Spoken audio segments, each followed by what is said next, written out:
Gente, quero conversar com vocês sobre autoaceitação.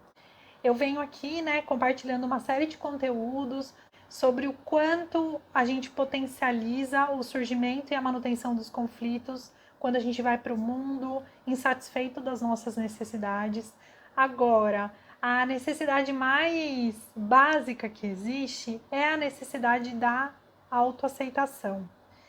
E quando a gente vai para o mundo com essa necessidade insatisfeita, a gente nem é capaz de garantir as nossas necessidades fisiológicas de forma satisfatória e eficiente. Então, por exemplo, quando eu não me aceito, da forma como eu sou, eu nem vou me alimentar direito, eu nem vou beber água o suficiente, porque isso não vai fazer sentido para mim, percebe? Eu não vou me dar conta da importância que isso tem. A gente está muito condicionado a entender esse conceito da autoaceitação com ter coisas. Então, para eu ser aceito e ser amado, eu preciso ter um corpo perfeito. Para eu ser aceito e ser amado, eu preciso ter um relacionamento. Então, o que a gente faz? A gente olha para fora, vê o que as pessoas e o mundo valorizam, e aí a gente tenta se encaixar nisso. A gente tenta encontrar formas de oferecer para o mundo, para as pessoas, aquilo que eles valorizam. Só que a gente acaba criando, um distanciamento enorme aí entre aquilo que eles valorizam e aquilo que a gente tem. E à medida que a gente faz esse movimento, a gente se diminui, A gente aumenta a nossa crítica ao nosso respeito, porque a gente está sempre usando como referência o que é externo e não o que é interno. Então é como se a gente se fosse para o mundo sempre fragilizado, sempre sem uma parte, porque a gente está olhando para aquilo que os outros gostariam de ter da gente e não daquilo que a gente realmente tem. Então percebe o quanto que isso fragiliza a gente? Pois então, por que tudo isso acontece, Primeiro falar que o nosso amor próprio, ele é a nossa aceitação. Então, assim, o que é? Qual é a definição de autoaceitação? É você se amar incondicionalmente. Incondicionalmente. Por que isso é tão desafiador? Justamente por conta dessa palavra. Ninguém na nossa vida ama a gente exatamente da forma como a gente é.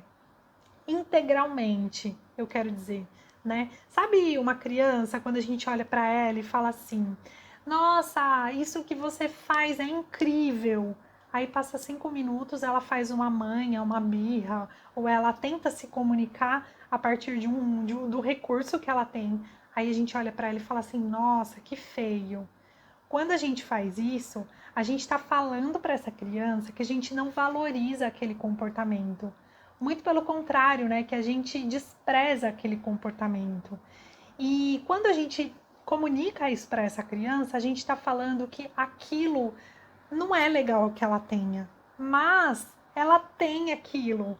Aquilo é o que ela está te apresentando. Então, isso significa que isso existe dentro dela.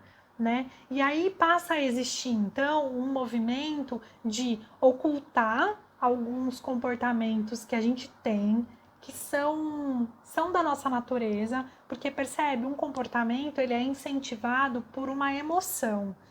Se a criança está expressando, por exemplo, uma birra, uma manha, está se jogando no chão, é porque aquela é a forma, aquele é o recurso que ela tem para expressar alguma coisa que ela deseja.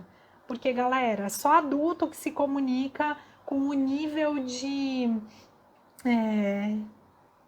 com o nível de recursos que a gente tem. Então a gente vai desenvolvendo no decorrer da vida habilidades que a criança não tem. Então, enfim, Como que ela lida com isso? Como que ela expressa essa emoção, por exemplo, da raiva? Esperneando. E aí a gente mostra para ela que aquilo não é legal. Então, o que ela faz? Ela sente aquela raiva, mas ela precisa maquiar aquilo para conseguir ser compreendida pelos pais, para ela ter aquilo que ela precisa. Só que quando ela vai fazer da forma que os pais querem que ela faça, né? Que os pais escutam ela e não da forma como ela realmente gostaria, ela tá entendendo que ser o que ela é não é legal.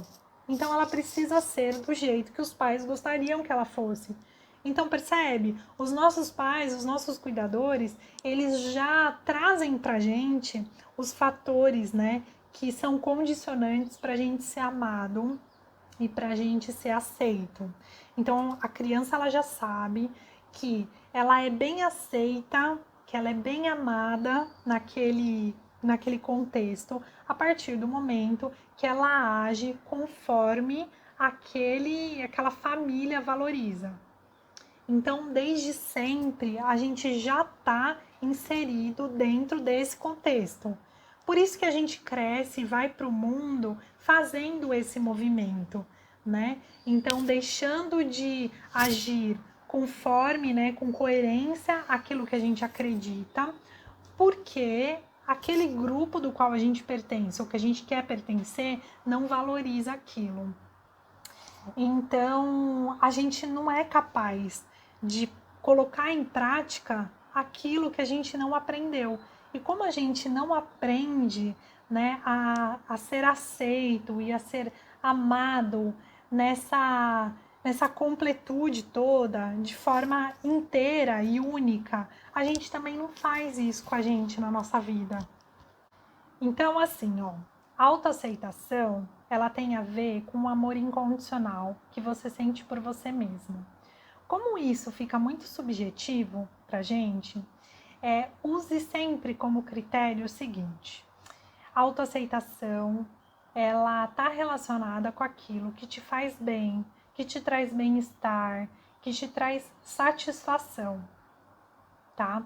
E a autoaceitação, ela é um processo, porque como a gente não viveu isso, a gente está em processo de construção dessa aceitação. Então a gente precisa ter a nossa anteninha sempre ligada e perceber, né, observar sempre se as nossas escolhas, elas estão trazendo pra gente satisfação e bem-estar ou se elas não estão trazendo isso.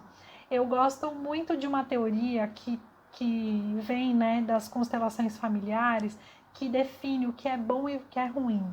Então você pode usar essa teoria também a seu favor, que é o seguinte, eles falam assim: o que é bom traz sempre crescimento, expansão, né? Ajuda a gente a se desenvolver.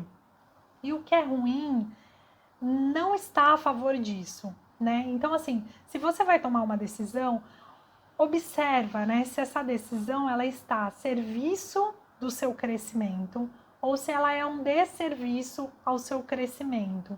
Eu acho que esse pode ser um bom critério para você entender o quanto que você está caminhando na direção do seu auto-amor e da sua aceitação, ou se você está caminhando na direção contrária a isso.